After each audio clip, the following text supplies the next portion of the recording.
Qué bueno que podemos estar aquí en esta tarde. Vamos a empezar con el estudio de las Sagradas Escrituras. Quiero por favor que abras tu Biblia en Efesios. Efesios, por favor. Yo sé que estamos estudiando Hechos, pero vamos a empezar con Efesios y es parte de mi introducción. Efesios, por favor, capítulo 5. Efesios, capítulo 5, si me haces el favor. Efesios, capítulo 5. Antes de empezar, antes de leer el texto, quiero hacer mención de la recapitulación de lo que veíamos la semana pasada. Mientras estás buscando el texto, vamos a estar ahí un poquito para manera de mi introducción. Voy a utilizar este texto, después voy a regresar a mi conclusión con este mismo texto. Efesios capítulo 5, del versículo 28 al versículo 32. Vamos a leerlo, por favor. Dice lo siguiente. ¿Ya lo tienes? Dice lo siguiente. Efesios capítulo 5, versículo 28. Y dice: así también, los maridos deben ¿qué? Amar a sus mujeres como a sus mismos cuerpos. El que ama a su mujer, a sí mismo se ama. Porque nadie aborreció jamás a su propia carne, sino que la sustenta y la cuida, como también Cristo, ¿a qué? A la iglesia. Dice, porque somos miembros ¿de qué? De su cuerpo, de su carne y ¿de qué? Y de sus huesos. Fíjate lo que dice el verso 31. Por esto dejará el hombre a su padre y a su madre, y se unirá a su mujer, y los dos serán una sola carne. Grande es este misterio, mas yo digo esto respecto ¿de quién? ¿Y qué más? Y la iglesia. Yo digo esto con respecto ¿de quién? De Cristo y la iglesia. Esto es importante a manera de introducción. La semana pasada veíamos cómo Pedro y Juan se encontraban en el Sanedrín. ¿Te acuerdas? Recapitulando, mencionando ahora, vámonos a Hechos de los Apóstoles. Este texto lo quiero dejar por sentado para mi introducción. Ahora, esto es importante por lo siguiente, hermanos y hermanas. Vimos la semana pasada cómo el apóstol Pedro y Juan, después del Pentecostés, se levanta Pedro, predica, se convierte en 3,000, y más de 3,000 más bien, y después dice algo muy interesante. Dice que ellos son cuestionados, pero van ellos a la hora de la oración y encuentran a un cojo. ¿Te acuerdas de esa historia? Y lo levantan, pero no ellos, sino el poder de Dios en ellos, ¿no? Es más, el Espíritu Santo obrando en ellos. Y luego, ¿qué pasa? Esa sanidad es cuestionada por el Sanedrín, los líderes religiosos de la época. Después, familia, vemos algo muy interesante, porque después de esto que están ahí cuestionados Pedro y Juan, les dicen, por favor, no vuelvan a hablar en el nombre de Jesús ni de la resurrección. ¿Te acuerdas de eso?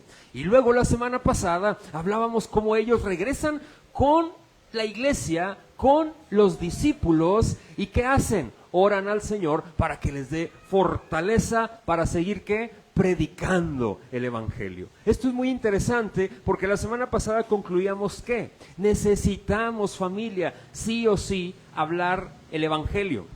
Necesitamos predicar a Cristo y a este crucificado. El Evangelio es que en síntesis, que Cristo murió por nuestros pecados conforme a ¿qué? A las Escrituras. Estuvo en la tumba y resucitó al tercer día conforme de acuerdo a las Escrituras. Ese es el resumen, la síntesis más bien del Evangelio. Lo dice Pablo en 1 Corintios capítulo 15 del versículo 1 al 4. Ahora bien, esto es importante para nosotros porque ahora el texto bíblico en Hechos de los Apóstoles capítulo 5 va a entrar ahora a la vida de la iglesia.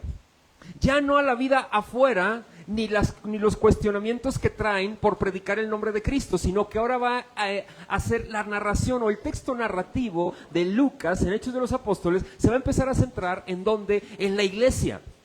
¿En qué? En el cuerpo de Cristo. ¿Qué es quién? ¿Quién es el cuerpo de Cristo? La iglesia. Ahora se va a centrar en la comunidad de los discípulos. Eran más de 3,000. Y fíjate, es interesante porque, mis hermanos, yo empecé con Efesios capítulo 5, hablando acerca del matrimonio. ¿Te acuerdas? Pablo hace una analogía del matrimonio y cuando hace esta analogía está hablando que esto es un misterio grande. Pero esto estoy hablando de Cristo, ¿con quién? Con su iglesia, en relación con Cristo, con su iglesia. Y quiero empezar de esta manera, a forma de introducción, y ahorita vamos a leer el texto bíblico que tiene que ver con los temas eclesiásticos. Esto es importante, la teología tiene varias divisiones y una de las divisiones se le llama eclesiología, una de las divisiones dentro del estudio de la teología. Eclesiología se refiere a todo el estudio y gobierno de la iglesia, todo lo que tiene que ver con el cuerpo, con la iglesia. ¿Sí me explico? Y hoy vamos a tocar el tema de la eclesiología. Vamos a tocar el tema no de soteriología como tal. ¿Qué es esto? Soteriología es de la salvación o la doctrina de la salvación, aunque está implícita. Vamos a hablar del cuerpo de Cristo. O sea, ¿de qué? De todo lo que conlleva ser parte del cuerpo de Cristo. Pregunta, ¿sí o no cuando empieza a haber personas, muchas personas en un grupo, ¿a poco no empieza a haber problemas? A veces. Conforme va pasando el tiempo, empiezan a salirle al hermanito que está al lado, a la hermanita que está al lado, le empiezan a salir espinas, ya el pastor ya no me cae muy bien, ya no es la Coca-Cola que yo tomaba en el desierto, ya no tiene lo mismo, como que el hermanito ya no predica igual, como que, ¿a poco no? Empieza a salir espinas. ¿Por qué? Te voy a decir por qué. Porque todos los que estamos aquí, incluido un servidor, somos pecadores. ¿Somos qué? Pecadores, redimidos. ¿Por qué?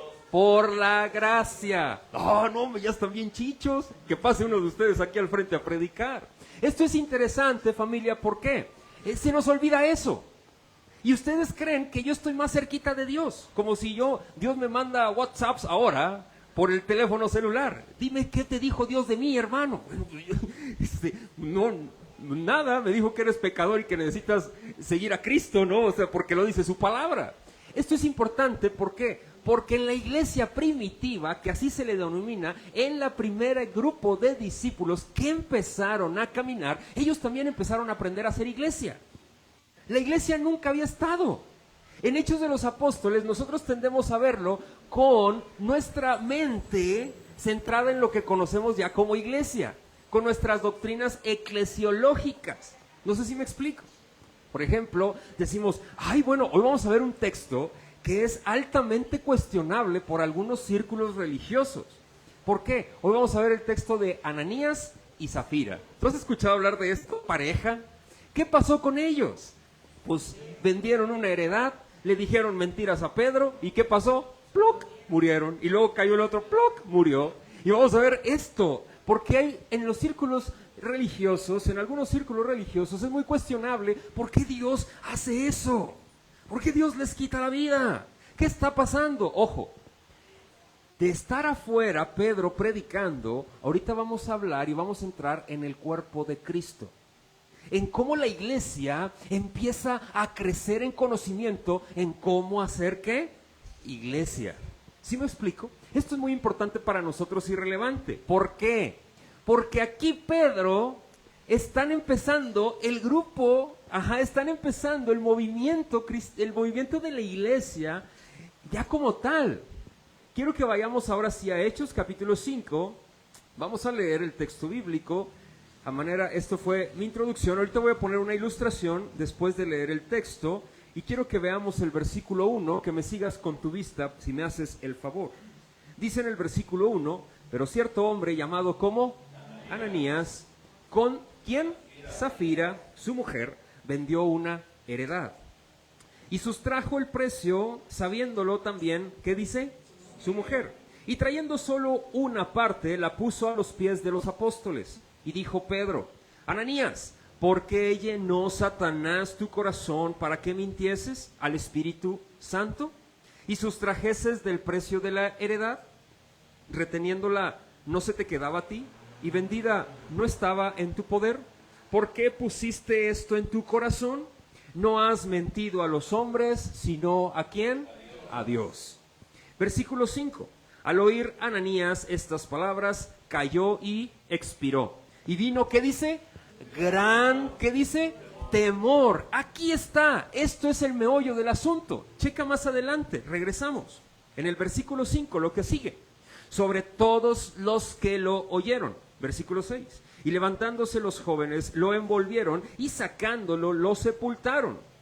Pasado un lapso como de 3 horas, sucedió que entró su mujer, no sabiendo lo que había acontecido. Entonces Pedro le dijo, dime, ¿vendiste en tanto la heredad? Ella dijo, sí, en tanto. Y Pedro le dijo, ¿por qué conviniste en tentar al Espíritu del Señor? Dice después de la pregunta, he aquí a la puerta a los pies de los que han sepultado a tu marido y te sacarán a ti. Versículo 10, al instante ella, ¿qué dice? Cayó a los pies de él y expiró. Y cuando entraron los jóvenes, la hallaron muerta. Y la sacaron y la sepultaron junto a su marido. Verso 11, ¿y vino qué? Gran temor sobre toda, ¿qué dice? La iglesia. ¿Sobre todo qué? La iglesia, todo el cuerpo de Cristo vino gran temor, mis hermanos. Checa. Y sobre todos los que oyeron, ¿qué dice? Wow. Qué impresionante texto, ¿a poco no? Entran muchas incógnitas. Me voy a enfocar en el tema que Lucas está enfocando, que es eclesiológico, porque empieza con el Pentecostés, la renovación del pacto, que ya lo mencioné. Luego viene el bautismo, cómo se llenan del Espíritu Santo, se confirman todos estos hombres. Y luego viene en el nuevo pacto, y luego viene más adelante siendo cuestionados, y luego empieza de aquí en adelante la vida de iglesia. No sé si me explico, la vida de ¿qué? De comunidad, de cuerpo. Esto es muy importante para ti, para mí, mis hermanos. ¿Por qué? A manera de introducción lo menciono. ¿Te acuerdas que hice hincapié en Efesios capítulo 5, versículo 28 al 32? Por lo siguiente, mis hermanos, la iglesia tiene un papel sumamente importante para Dios. Es su cuerpo. La iglesia, Pablo, ahí en Efesios capítulo 5, dice que hay algo que la iglesia tiene como papel, pero también menciona que tenemos un título. Nosotros somos la novia de Cristo, por así decirlo. Y esto es muy importante, mis hermanos. ¿Por qué? Y quiero empezar de esta manera. ¿Tú crees que si yo voy caminando por la calle y veo a mi esposa que viene sola y alguien le quiere hacer daño, qué crees que voy a hacer yo? ¿Mande? Ver al asaltante o a quien quiera dañarla y le voy a decir, el Señor te guarde, hijo del diablo, déjame orar por ti. ¿Tú crees que haré eso? ¿Qué crees que voy a hacer? Pregunta, ¿qué crees que voy a hacer? Defenderla. ¿A poco no? Por sentido común. ¿O no? Luego en algunos círculos cristianos, ay hermano, pero ¿cómo? ¿Violento usted? Hermana, es mi esposa. Es mi familia. Si un violador entra a mi casa, el Señor no lo permita, ¿qué voy a hacer yo? ¿Qué voy a hacer? Con mi vida voy a defender a mi esposa y a mis hijos, ¿a poco no? Con las garras, si no tengo, me salen. Y es más, mato. Si alguien le quiere hacer daño a mi esposa, yo soy capaz de dar mi vida para que nadie le haga daño, mis hermanos. ¿Por qué? Porque es mi ministerio principal, mi esposa, mi matrimonio, mis hijos. Los tengo que cuidar con mi vida, porque grande es este misterio. Hay hombres cobardes, arrepiéntete, cobarde, por favor te lo pido. Ay, vieja, hay un sonido abajo, ¿puedes bajar tú? Tengo mucho sueño, bien cansado. Y ahí va la señora, ahí, órale, valentona, ahí con la navaja y órale. ¿Cómo? Cobarde. Ya he dicho este testimonio porque ya me pasó y lo vi. Yo dije, anda, una señora cargando un garrafón de agua. Y ahí va la señora, muy apenas podía. Y el hombre bien campante comiéndose una bolsa de papas fritas y nomás oía y platicando con ella. Y ella no podía con el garrafón. Y dije, anda, cobarde. Mis hermanos, Cristo, ¿tú crees que si yo, que soy un hombre pecador redimido por gracia y tengo esa capacidad de hacer eso por mi esposa y mis hijos, ¿qué crees que hará Cristo por su iglesia, mis hermanos? ¿Mande? ¿Qué crees? Ojo, lo que está pasando con Ananías y Zafira, Jesús ya fue el sacrificio, mis hermanos, por su iglesia. Ojo, vino gran temor sobre todas las personas dentro de la iglesia. En pocas palabras, y es mi introducción, la iglesia no es el juguete de absolutamente nadie. De nadie. La iglesia no es un juego, la iglesia es el cuerpo de Cristo, la iglesia es la novia del Cordero, la iglesia es lo que más ama el Señor. Tanto, familia, tanto, que envió a su Hijo unigénito para que diera su vida por su pueblo, mis hermanos. Es impresionante cómo vemos a la iglesia como un agregado a nuestro fin de semana. La iglesia no es un agregado, el pueblo de Dios no es un agregado a tu fin de semana. ¿Sabes qué? Tú te deberías y yo de sentir agradecidísimo con el Señor, que Él te escogió desde antes de la fundación del mundo para que fueses hecho de Él. Es un honor, privilegio, es un verdadero privilegio, familia, ser hijo de Dios. De verdad. No sé si tú lo veas así, pero mi oración es que de aquí salgas teniendo un pesar santo de la iglesia. La iglesia no es un juguete para que andes murmurando. La iglesia no es un juguete para que andes codiciando. La iglesia no es un juguete para que andes mintiendo. La iglesia no es un juguete para andar jugando aquí adentro al cristianito. La iglesia es un lugar donde los redimidos venimos a adorar al Rey de Reyes y el Señor de Señores. Que cuando participamos de la mesa del Señor estamos dando testimonio de que mi Cristo murió por nosotros y que somos de Él y que nos debemos a Él y que por Él nos movemos y en Él andamos, mis hermanos. La iglesia no es el juguete de nadie. Quiero ver esto, porque en el tema eclesiológico, familia, es muy importante verlo, y el esquema de mi sermón, cierro mi introducción, es el siguiente, 2 puntos. En realidad es un sermón breve, porque la narrativa, muchos de los que estamos aquí la conocemos. Y yo te lo menciono con todo mi corazón, hermano, hermana. Esta narrativa puede ser muy cuestionable, pero la centralidad y la exégesis del texto me está llevando a ver la primera vida de los cristianos y cómo la iglesia estaba aprendiendo a ejercer disciplina. Pero ¿sabes qué estaba viendo? ¿Sabes qué estaba analizando en este texto? Y por varios comentarios que estaba leyendo para la instrucción de este texto, ¿sabes qué estaba viendo? Que la iglesia estaba perdiendo temor de Dios. Y por eso Lucas empieza a escribir ahí, dice, y la iglesia vino un gran temor de Dios. Y en la iglesia vino un gran temor de Dios y un gran temor de Dios. ¿Por qué, familia? Porque el temor de Dios se olvida, se te olvida. Mira, se encierra en un léxico, en un idioma o en una jerga cristiana. Es que todo es por gracia. La gracia no te valida para vivir en pecado. Eso no. Si eres un hijo de Dios, costaste un precio y ese precio fue un precio inigualable, incalculable. Nada ni nadie de los que está aquí lo podemos pagar. Es un precio de sangre, mis hermanos, y la sangre gloriosa del Cordero nadie la va a manchar. Y el Espíritu Santo está para eso. En su iglesia. ¿Cómo se llama Espíritu qué? ¿Cuál crees que es su obra primorosa? La santificación, tanto de su iglesia como de qué, de nosotros como cristianos. Y gloria a Dios por eso.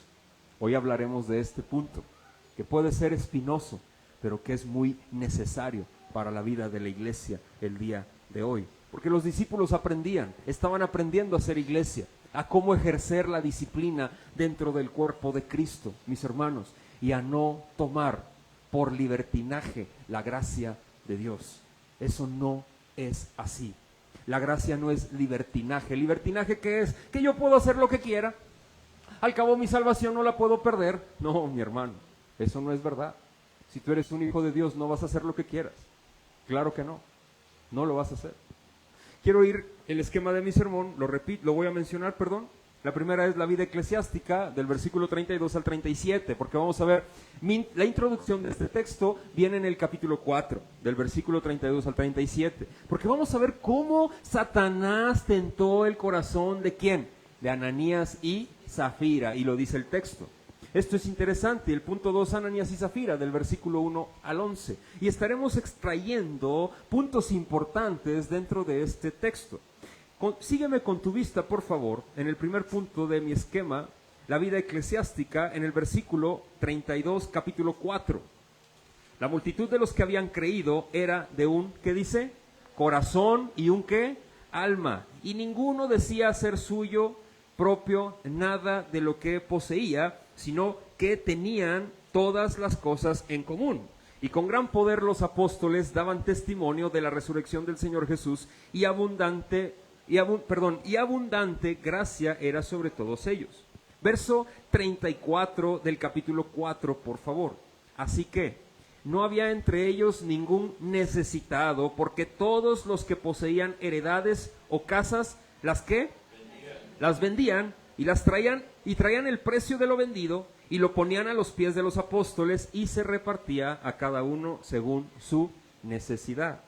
Versículo 36. Entonces José, a quien los apóstoles pusieron por sobrenombre Bernabé, que significa hijo de consolación, levita, natural de Chipre, como tenía una heredad, la vendió y trajo el precio y lo puso a los pies de ¿qué? ¿Qué estaba pasando? ¿Te fijas cómo introduce este texto después de haber sido cuestionados en el Sanedrín? Los apóstoles van con la iglesia y ¿qué es lo que hacen? Oran para que el Señor les siga dando fortaleza para seguir predicando de Cristo y la resurrección, y luego pasa esto. Empieza abruptamente en la historia, en la narrativa de Lucas, empieza a cambiar el tema o el movimiento, el entorno en donde se está moviendo ahora el relato, y empieza a introducirnos a la vida eclesiástica. Decía que ellos tenían todo en común, y que si alguien tenía una casa o un terreno, lo vendía y todo el dinero lo traía a los pies de los discípulos. Eso es lo que leímos ahorita. Y un hombre que se llamaba José y que le pusieron Bernabé, que le pusieron por sobrenombre, que se llama hijo de consolación, trajo el precio de esa heredad y la puso a los pies de los apóstoles, ¿sí? Para que se repartiera. Esto es muy interesante porque aquí empezamos a ver cómo la vida dentro de la iglesia empezó a traer algo, y fue la falta de temor al Señor. Te voy a decir por qué. Mira, imagínate Bernabé, llega, vende un terreno, llega con Pedro, y le dice, aquí está el dinero, y se corre la voz. ¿A poco no? Y le dicen, ¿el hijo de qué? De consolación. Es un consuelo. Este hombre es un consuelo para la iglesia, ¿no? Y no falta por ahí el hermanillo que se confabula ¿con quién?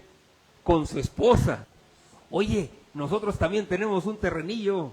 ¿Cómo ves? Porque la gente empezó adentro de la iglesia, y esto estoy ya yéndome un poquito más allá, por el corazón pecaminoso de todos, de acuerdo a nuestro Señor Jesucristo, porque del corazón salen las avaricias, los robos, las envidias. ¿A poco no? Los celos, las contiendas, ¿sí o no?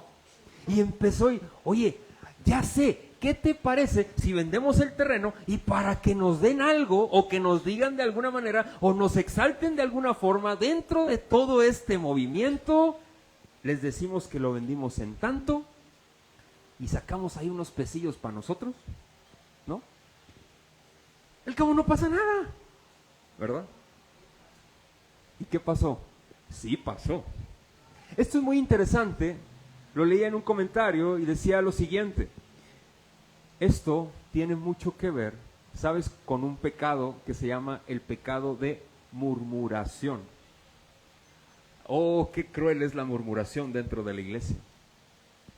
Mira, quiero mencionar algo. La murmuración, mis hermanos, es un cáncer que va creciendo poco a poco. ¿Qué es murmuración? Es cuando tú llegas y hablas con un hermano y le dices, no, ¿sabes qué? Es que la iglesia esto, en lugar de ir ¿con quién?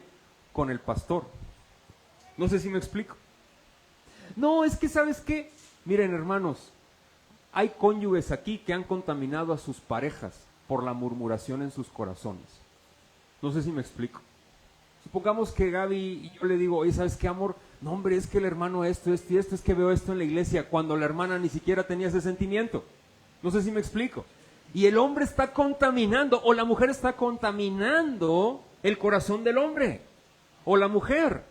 Mis hermanos, la murmuración es diabólica. Quiero mencionar algo. Es muy interesante, ¿por qué? Porque empieza con esto. Porque la murmuración lleva a la codicia.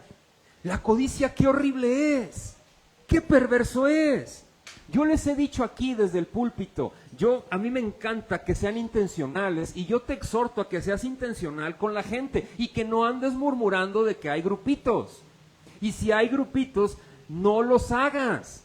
Sé intencional aquí en esta congregación. No puede ser que somos poquitos y andas murmurando. Arrepiéntete de tu pecado, porque cosa mala te puede venir. El pecado en Cristo, Dios no lo tolera, familia. ¿En qué cabeza cabe? Y te lo digo como pastor. Ya estando en Cristo, la gracia no te da permiso de vivir bajo pecado. La murmuración, mis hermanos, Dios la ve como un cuestionamiento perverso. La gracia no es el permiso para vivir pecando. Y quiero que te quede claro en tu conciencia y en tu corazón. Deja de estar murmurando que hay grupitos, que no, mejor cierra tu boquita y empieza a hablar con el hermano con el que tú no hablas. Deja de murmurar. No sé si hay murmuración en la iglesia, pero si la hay, arrepiéntete por favor y deja de estar haciendo grupitos si es que los hay. Es más, si tú ves que hay un grupito, ¿sabes qué?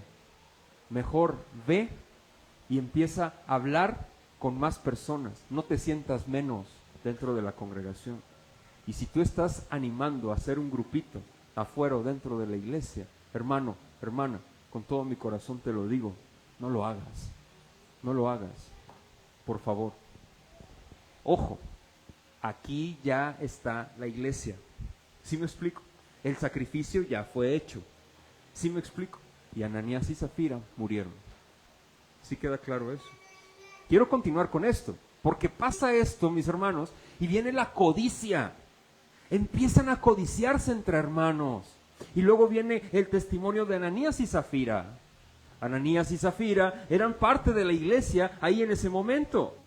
Como lo mencioné, es un tema eclesiológico y no quiero entrar en debate en cuestión de que si eran salvos o no eran salvos. Lo que sí quiero mencionar es lo que relata el escritor. Y él, ¿sabes qué está relatando? Que el pecado Dios no lo tolera adentro de la iglesia, mis hermanos.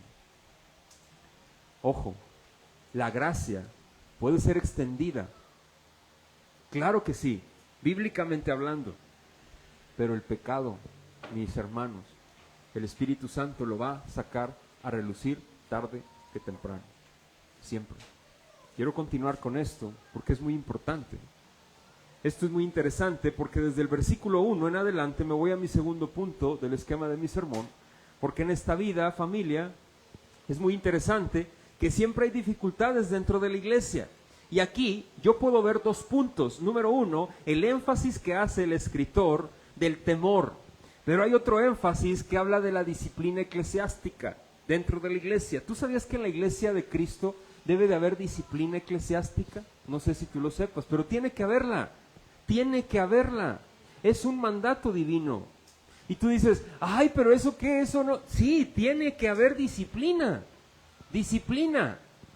Ahora bien, siempre cuando hay personas reunidas va a haber situaciones complicadas, va a haber situaciones difíciles.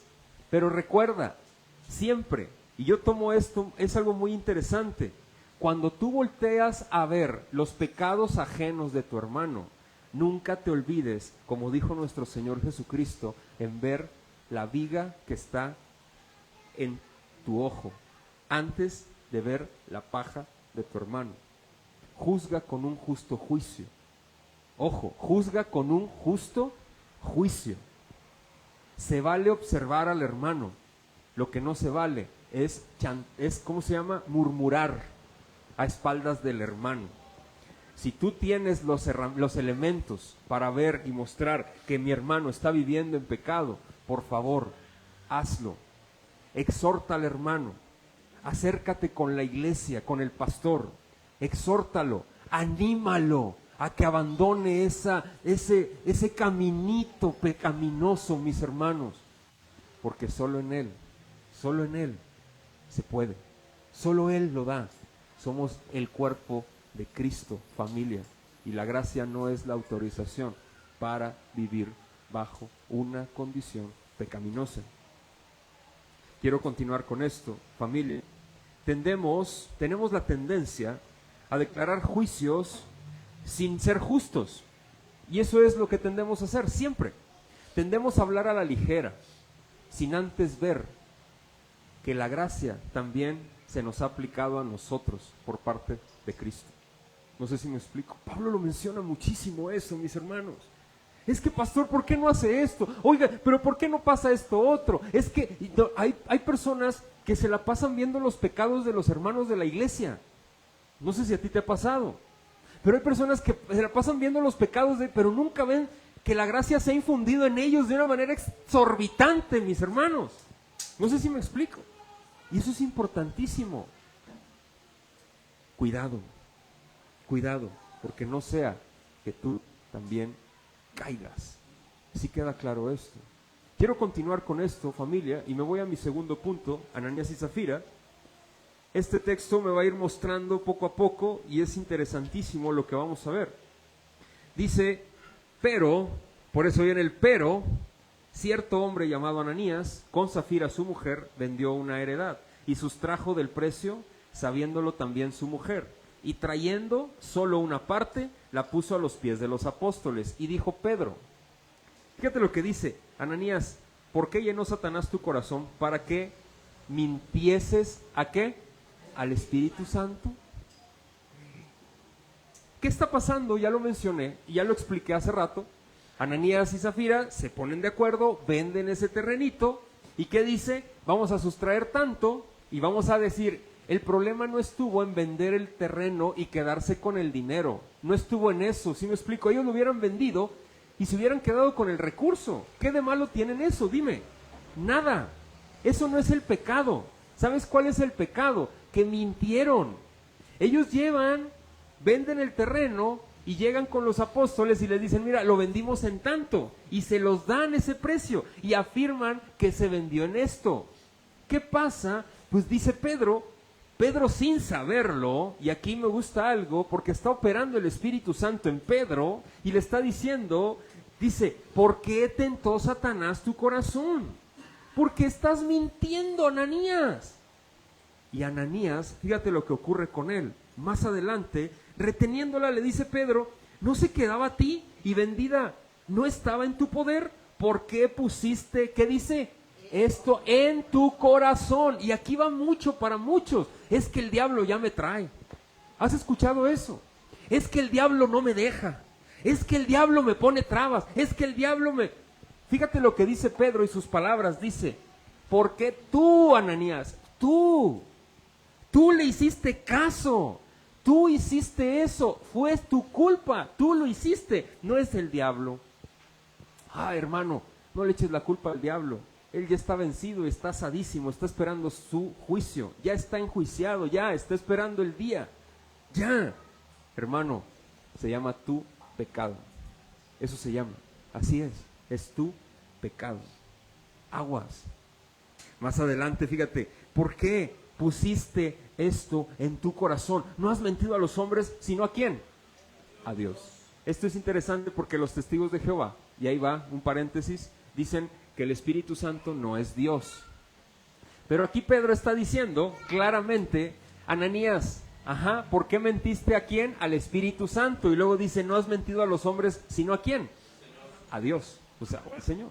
Aquí está una referencia cuando te encuentres a un testigo de Jehová, también en sus Biblias, la del Nuevo Mundo, que es una traducción falsa. Aquí está una referencia, el Espíritu Santo es Dios. Vamos a continuar. Al oírlo Ananías estas palabras, cayó y expiró y murió. Dice, y vino un gran temor sobre los que lo oyeron. Y levantándose los jóvenes, lo envolvieron y sacándolo, ¿qué dice? Yo digo, estos chavos, ¿por qué los jóvenes? O sea, oigan chavos, vengan, miren, aquí se me cayó ya se murió sáquenlo de aquí, ¿no? Y yo me imagino a los chavos, digo, oye, híjole, ahora ¿cómo le hacemos? Ya se murió, pues vámonos, sácalo, ¿no? Y se lo llevan, ¿no? Y en eso entra su esposa. Y llega otra vez su esposa y dice, Pedro, Zafira, ¿por qué hicieron esto? Y le dice Pedro, ¿vendieron en esto la propiedad? Y ella, ¿qué dice? Afirmando lo que dijo su esposo. Sí, pero ¿por qué haces eso? Fíjate, Pedro, me encanta porque le dice lo mismo que hizo Jesús con él. ¿Te acuerdas cuando le dijo, Pedro, me amas? ¿Sabes qué está diciendo Pedro? Ananías, a ver, Zafira, ven, mira, a ver, ¿vendiste en esto la heredad? ¿Qué le costaba a Zafira decir, no, ¿sabes qué? No, estoy mal, me arrepiento, ¿no? Sí, en esto. ¿Y qué pasó? ¿Pero qué pasa? Vámonos, se acabó. Y ahí vienen los jóvenes, dice, 3 horas pasaron, 3 horas. Ni siquiera se le había dicho a Zafira. Apenas iban a anunciarle que ya había muerto su marido y en eso llega ella y ¡pum! Se murió. ¿Por qué? ¿Qué está pasando en la iglesia? Mis hermanos, la codicia, la murmuración, la codicia, la envidia, la lujuria de querer ser alguien dentro del cuerpo de Cristo. Oye, la pérdida del temor del Señor. Hermanos, ¿con cuánta deliberalidad pecamos, familia? No puede ser así. La gracia no te exime de pecar. Va a haber consecuencias. Va a haber consecuencias, familia. El pecado trae consecuencias. Es que ya estoy en Cristo, soy salvo. Sí, hermano. Eres salvo, sí, hermana, eres salva, pero el pecado va a traer consecuencias. Si estás viviendo en pecado, si hay un pecado en el cual recurrentemente estás cayendo, te va a traer consecuencias, sí o sí. Es que soy miembro de la iglesia, es que estoy en la iglesia, te va a traer consecuencias. La paga del pecado, ¿qué es? Muerte. Pero ya soy salvo en Cristo. Sí, hermano, pero va a traer consecuencias. ¿Sabes por qué? Si Lucas está expresando 2 veces la palabra foveos en el griego, que es pavor de Dios, temor de Dios, pavor de Dios. Luego nos dicen, no es un temor reverente para suavizar la palabra. Hermano, eso no puede ser así. No puede ser así. ¿Te acuerdas cómo se le apareció en las visiones a los profetas el Señor? Caían como muertos. Era una visión se quedaban extremadamente temerosos, mis hermanos. No podían ni hablar. Ese es mi Señor. ¿Cómo es posible que en la iglesia puedas estar diciendo y viviendo, siendo parte del cuerpo de Cristo, perseverando en pecado? Va a traer consecuencias. De esto se estaba dando cuenta la iglesia, que no porque ya estuvieran dentro del cuerpo, que no porque ya fueran parte del cuerpo de Cristo, no iba a haber consecuencias. No, el temor del Señor debe de estar siempre impregnado en nuestra mente, mis hermanos. Mira, no levantes tu mano, pero quiero preguntarte y quiero que se quede en tu conciencia. ¿Cuánto tiempo oraste ahorita antes de venir aquí? ¿Oraste ayer por la reunión de hoy? ¿Oraste para que el Señor hiciera la obra al momento de celebrar la ordenanza? ¿Oraste la ordenanza de la cena del Señor? ¿Oraste hoy en la mañana para que el Señor usara el sermón? Yo te aseguro que muchos de los que están aquí no lo hicieron. Es que no tuve tiempo. ¿Y por qué no te levantaste un poquito más temprano, mis hermanos? Mi Señor es santo, Él es bueno, y la iglesia es su cuerpo, es su novia, es su novia, es su novia. Aquí hay una reprensión grande con Ananías y Zafira, mis hermanos, de parte de Dios mismo. No quiero caer en legalismo porque no se trata de eso, se trata del temor que tienes al Señor. Mi Señor es fuego consumidor, pero ya en Cristo. Como me encanta esto. Fíjate con Isaías, cuando tiene la visión del Señor, él dice, oh no, soy hombre pecador, ya morí, y se cae y no sabe qué hacer por la visión que tiene del Señor. Pero algo muy importante pasa. el Señor manda un serafín y pone un carbón encendido y se levanta. Y cuando se levanta, Él tiene confianza en quien está viendo, mis hermanos. Ese temor se convierte en amor. Cuando entiende quién es el Dios grande de Israel, el Dios que ha dado todo para que tú estés reconciliado con Él. Gloria a Dios por eso. Porque cuando tú oras, no sé qué pasa en tu cabecita, hermano y hermana, pero cuando tú oras, tú entras al lugar santísimo. Yo no sé qué tanta deficiencia hay en la oración. Mira, hermano, ¿sabes la oración? Ayer lo predicaba en Acatlán. Y yo les decía algo. La oración, mis hermanos, tiene más que ver con la paternidad de Dios que con tus deseos egoístas contestados. ¿Sabes qué dice Jesús? Ustedes van a orar así. ¿Cómo empieza? ¿Padre qué?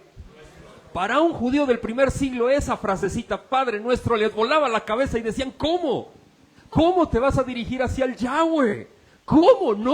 No puede ser. Pero Él dice, no uses vanas repeticiones como los gentiles. Cuando tú, ¿sabes?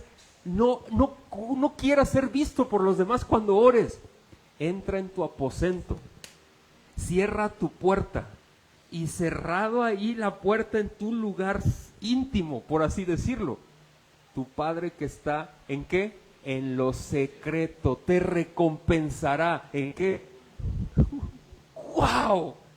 Esas palabras para un judío del primer siglo les volaba la cabeza, como así lo digo. ¿Sabes por qué? Porque decían, ¿cómo? Tanta intimidad. Y Jesús les estaba diciendo, a partir de hoy, en mí van a tener ese grado íntimo de entrar. Oye, de ser papá. Yo sé que muchos de los que estamos aquí venimos de contextos paternales deficientes. ¿A qué me refiero con eso?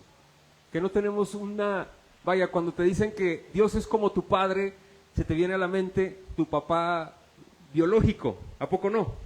Y nuestros padres pues tuvieron muchas deficiencias. Pero sabes, cuando ves el Salmos capítulo 23, tú te das cuenta de la paternidad de Dios ahí. ¿Qué dice? El Señor es mi pastor. Nada. ¿Qué dice? Oh, fíjate lo hermoso. ¿Cuánto? Nada. ¿En lugares de qué? De delicados pastos. ¿Me hará qué? Descansar. Y luego dice, aunque ande en valle de sombra y de muerte, ¿qué dice? No temeré mal alguno. ¡Wow! Un papá. Ese es mi papá. Ese es mi Señor. Eso es la oración. La oración se trata de intimar con Él, de acercarme y entrar con Él, ahí con Él. No se trata de si me responde mis peticiones o no. Ojo, no estoy diciendo que no le pidas. No sé, pero ese no es la centralidad de la oración. La centralidad de la oración es Él. ¿Sabes, hermano? Si lo tienes a Él, ¿qué te falta? Dime, ¿qué te falta? Nada. Eso es lo que está pasando aquí. Ananías y Zafira se están enfocando, mis hermanos. ¿Sabes? Se están enfocando y enfocando en ellos, en querer ser exaltados ellos, en la avaricia de su corazón, en la codicia de su corazón y no en el temor del Señor. Quiero concluir con esto, mis hermanos. Hay algo muy interesante que está haciendo el Señor aquí y está mostrando a su iglesia que Él no tolera el pecado, aún todavía en Cristo. Él es un padre y Él ama, pero como todo padre, el que ama, ¿qué? Disciplina. Aquel padre que ama, también disciplina. Pero también, mis hermanos, como un padre amoroso, el cual no concebimos nosotros, ¿sabes qué hace? Sus brazos están abiertos para extender ¿el qué? El perdón al corazón que es de Él, que se arrepiente. Wow. Eso es el amor divino. Eso es el amor fascinante, mis hermanos. El Señor está ahí. Yo oro al Señor que el temor de Él se infunda en tu corazón, que tengas un deseo ferviente por anhelarle más a Él y menos a ti. Hermano, gloria a Dios que hay una iglesia local donde se predica el evangelio. Hablo de esta y hay otras más aquí en Jalapa, y gloria a Dios por eso, porque cuando llegamos no había. Y gloria al Señor que hay. Gloria a Dios. De veras, hermano. Pero te digo algo, si tú eres miembro de la iglesia o si eres visitante de la congregación, te pido que te arrepientas si estás viviendo en un pecado constante. Ay, hermano, pero es que ya no se muere la gente. Hay personas que puedan pensar así, pero es que, hermano, ya no se muere la gente por mentirosa o por codiciosa, aquí siguen. ¿Por qué? No, imagínate, ahorita que estábamos cantando, tu sangre, mi maldad, lavó, gracias Cristo, y de repente, o que cantemos y estamos diciendo mentiras en nuestro corazón, por ejemplo, cuán grande es Él, Señor mi Dios, y cantamos cuán grande es Él, y de repente, ¡pluc!, se cayó el hermano. ¡Ah, caray! Pues está diciendo mentiras. Imagínate eso, el montón de moribundos que hubiera aquí. ¿Qué está pasando, familia? ¿Por qué ya no caen así las personas? ¿Por qué ya no mueren? ¿Por qué? Porque la iglesia fue aprendiendo y aprendió a disciplinar. No sé si me explico. Y ahora la iglesia ejerce la disciplina como aquí, pero aquí ellos se quedaron también, dijeron, ¡ah, caray! ¿Por qué? El temor del Señor estaba presente en cada miembro de la iglesia. La iglesia iba creciendo, iba aprendiendo, mis hermanos, y nosotros seguimos y estamos aprendiendo. Ya tenemos ese conocimiento, algo que ellos apenas lo iban viendo y viviendo, familia. ¿A qué voy? Número 1, Dios sigue viendo el pecado con repulsión hasta el día de hoy. No, hermano, ¿sabes? Mira, ¿sabes qué sucede? Es que yo vivo en pecado, pero me va muy bien. Es más, soy muy feliz. No seas egoísta. No has comprendido lo que ha hecho el Señor por ti. No se trata de ti. Se trata de que Él te ha dado reconciliación con Él. Se trata de que su nombre está siendo manchado cuando tú estás viviendo en pecado. No sé si me explico. Se trata de Él, no se trata de ti. ¿Sí queda claro eso? Familia, tenemos que estar convencidos, familia, conscientes, de ver el pecado como es y no como un error solamente y nada más, sino que la imagen de Cristo se mancha, el nombre de Cristo se mancha, de veras, se mancha. ¿Tú has jugado fútbol, soccer alguna vez? ¿No? ¿O has participado en un equipo? ¿O has sido parte de un equipo? ¿De un trabajo? ¿Has sido parte de algún trabajo que te dicen que te tienes que poner un uniforme? ¿Sí?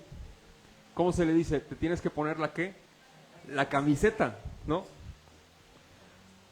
No sé si tú has conocido personas que están en ese equipo y hablando mal del equipo. Dices, oye, qué mal, ese equipo te está dando de comer, no sé si me explico, o es más, te está ayudando y tú estás, ¿qué? Hablando mal. ¿Quién se mancha? La persona, y aparte, de entrada, el equipo. ¿A poco no? Pues claro, porque lo están manchando. Mis hermanos, la iglesia es igual. Por favor, seamos testigos de Cristo. Seamos testigos de Cristo. No manchemos su nombre. Vivamos para Él, dándole la gloria, el honor y toda la adoración. Porque solo Él lo merece. Solo Él lo merece. Familia, pecados para ver en este punto son sencillos, y lo menciono. La codicia, la murmuración, la mentira y la hipocresía. Estos pecados, familia, son graves, porque cualquier pecado es grave delante de Dios, pero las consecuencias son diferentes. Pero lo que sí es que cada pecado va a traer consecuencias a tu alrededor. No sé si me explico. Siempre va a traer consecuencias a tu alrededor. Hermanos, termino con esto. Dios es un Dios que ama, es un Dios paternal, que te ha dado una identidad en Él. ¿Sí me explico? No echemos a la borda eso. De veras, si tú has nacido verdaderamente de nuevo, es tiempo de darle gracias al Señor y vivir bajo el temor de Dios. ¿Qué significa esto? Vivir en temor de Dios es es también practicar nuestra santidad. A veces cuando nosotros pensamos que vivir en santidad nos imaginamos a un bulto, o una persona perfecta, no sé si me explico, con una vida intachable. Eso es, por nuestra tradición católica romana que muchos traemos, pero santidad no es eso, bíblicamente. ¿Sabes qué significa santidad? Es estar conscientes de que Dios te está viendo 24/7. Así, eso es vivir bajo en santidad. ¿Sí me explico? Que tú estés consciente y te recuerdes siempre, y le recuerdes y le prediques a tu alma: mi Señor me está viendo. Eso es vivir en santidad. Familia, cuando tú deseas vivir en santidad, has nacido de nuevo. Y si tú has nacido de nuevo, mi hermano, hermana, creo, no lo creo, lo sé, no permitas que te sofoque. Y esto depende de ti. Tú das el paso y el Espíritu Santo te va a ayudar. No permitas que el día a día te sofoque tu vida espiritual. No lo permitas. No lo permitas. Por favor. El Señor es tu pastor. Nada te faltará. En lugares de delicados pastos te hará descansar. Junto a aguas de reposo te pastoreará. Él está ahí, siempre. Pero no porque está ahí vamos a manchar su nombre. Amén. Yo quiero que Él sea glorificado en mi vida, de veras. Y yo caigo en pecado, pero yo quiero y deseo, y es mi oración constante: Señor, por favor, yo quiero dar testimonio de ti. Arrepiéntete, si no lo has hecho, arrepiéntete y cree en el Señor Jesucristo. Y 2, hermano, si tú ya lo hiciste, eres nacido de nuevo, por favor te lo pido, sé consciente de que eres un hijo de Dios. Sé consciente, por favor, eres un hijo de Dios. Y Él ha hecho todo, para que tú y yo estemos en Él. Amén. Vamos a orar, por favor. Señor, yo te quiero dar gracias. Gracias, Señor, por este texto. Vemos la vida de la iglesia en sus inicios y tenía complejidades, había situaciones complicadas, y lo podemos ver con en este tiempo y con estos personajes. Te rogamos, Señor, que tú nos ayudes. El temor hacia ti sea en nuestros corazones, pero que ese temor, Señor, podamos ver cómo tu Espíritu Santo haces la obra en nuestros corazones, testificando del gran amor de Dios a través de ese temor en nuestras vidas. Te damos muchísimas gracias porque eres bueno. Señor, yo te ruego, por favor, que si hay alguien aquí a quien tú has llamado, a quien tú has escogido desde antes de la fundación del mundo, te pido que le des vida si es tu voluntad en este tiempo. También quiero pedirte, por favor, por aquellos hermanos que han murmurado en contra de algún hermano aquí presente. Yo te ruego, Espíritu Santo, que traigas pesar en el corazón de la iglesia por crecer en el temor a ti, Señor. Que traigas pesar en la iglesia que somos tuyos, mi Dios. Somos tuyos, Señor. Tú tienes celo de nosotros y nos ayúdanos por favor a crecer en santidad, Espíritu Santo, porque sé que tú estás limpiándonos, haciendo una iglesia santa y sin mancha para cuando tú vengas, mi Cristo. Rogamos, Señor, tú redargullas de pecado, de justicia y de juicio en esta tarde, y que hagas la obra a las personas que no te conocen. Y los que te conocemos, te quiero poner en tus manos. Si algún hermano hay aquí que está pasando por el pecado de la codicia, el pecado de la mentira, el pecado, Señor, de la hipocresía, de la murmuración, te ruego con toda mi alma que tú hagas la obra, Espíritu Santo, en su corazón y la sigas haciendo, y que los demás, mi Señor, no seamos frágiles.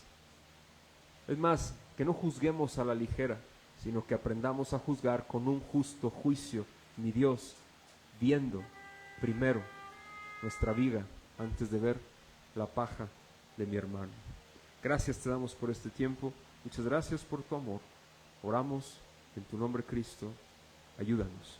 Amén. Vamos a pasar al tiempo de la celebración de la ordenanza, familia.